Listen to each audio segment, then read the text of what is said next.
Our viewers out there, we're going to show you how cold temperatures might be able to help you lose a few pounds. And then it is Super Bowl Sunday for everyone coming up. We've got some great ideas, some great food, some great tips to have a healthy and delicious Super Bowl Sunday.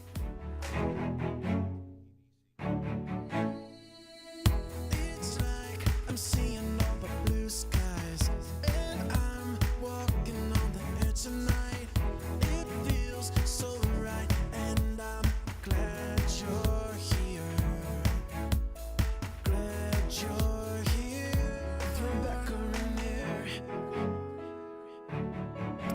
Welcome to Full Plate, and just like the song says, I am so glad you're here. I'm Rebecca Rainier, and we've got a lot to get to today. It is kind of a dreary outside for most of our viewers. Most of us are socked into cold and snow. Some of you are in the Caribbean. We understand that, so we're just jealous.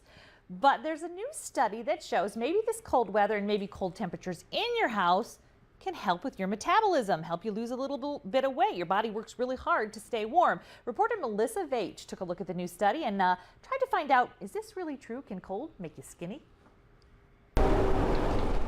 Northwest Ohio suffers from winter burnout. That's terrible.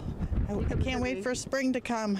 Alaska is warmer than here. Few people like spending any time outside in these temperatures and weather. I can remember snow like this when I was a kid, but never this cold. But just expending the physical energy to brace yourself against the wind chill burns calories. Dr. Matt Roth from Pomedica says it raises what's called your basal metabolic rate. The amount of calories you burn by sitting there and breathing and kind of doing normal activities. Not enough to burn off eating snack cakes all day, and exposing yourself to frostbite, not very practical either. So researchers looked at turning down the temperature inside. Most people in the study burned a little bit more fat. By lowering the temperature kind of in your environment for a few hours a day, not to the point where you're cold and shivering, but just kind of lowering it a little bit, making your body work harder to keep its heat. In the study, the average temperature was 59 degrees in the room. A tough sell for family and office mates during sub-zero temperatures outside, and certainly not a long-term weight loss strategy. Healthy diet and exercise still the gold standard.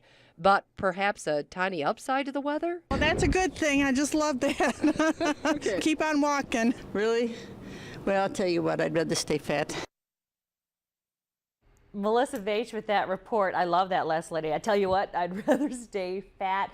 It is hard to sacrifice the temperature and try to get, I guess, those lower temperatures for weight loss. And it's not a huge amount of weight you're going to lose, but I will tell you from personal experience, when you're working outside in the cold, you're much more fatigued at the end of the day as opposed to working outside during the heat. You're more dehydrated during the heat, but at any rate, I've seen that in my own life. Another footnote about this study, the reason they looked at the effects of temperatures indoors is because that's where we are most of the time. So it was how to make your environment work for you. It's possible to turn that thermostat down a little bit and see a health benefit. But again, you've got to convince your family that you want it down to 59.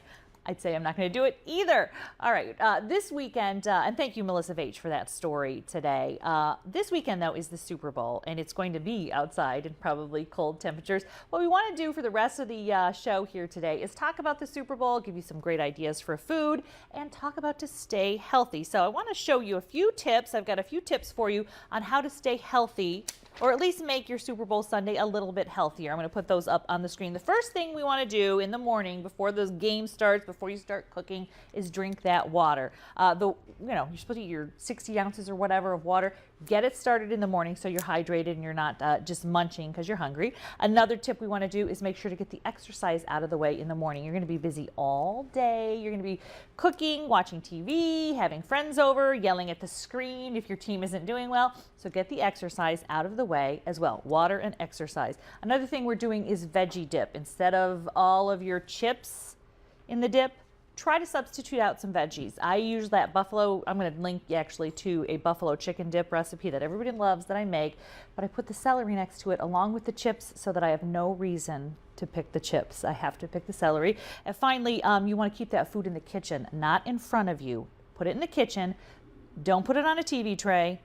You have to walk to the kitchen to get the food. That's another way to kind of limit the amount, or at least watch your portions. And the last thing we want to remind you about is use the smaller plates. This is Erica White tip, one that I have adopted in my own life. get a bunch of snack or dessert plates. Do not grab the big plates, and then that forces you to go back if you really want it and to choose a smaller portion size. Okay, so those are a few tips for you for Super Bowl Sunday to try to keep your health commitments in mind on that day that is almost as food worthy as Christmas or the holidays. All right, when we come back, our Goddess of Grub is here, and she's got some great ideas, some wonderful recipes on what to make to spice up your Super Bowl Sunday. Stay with us.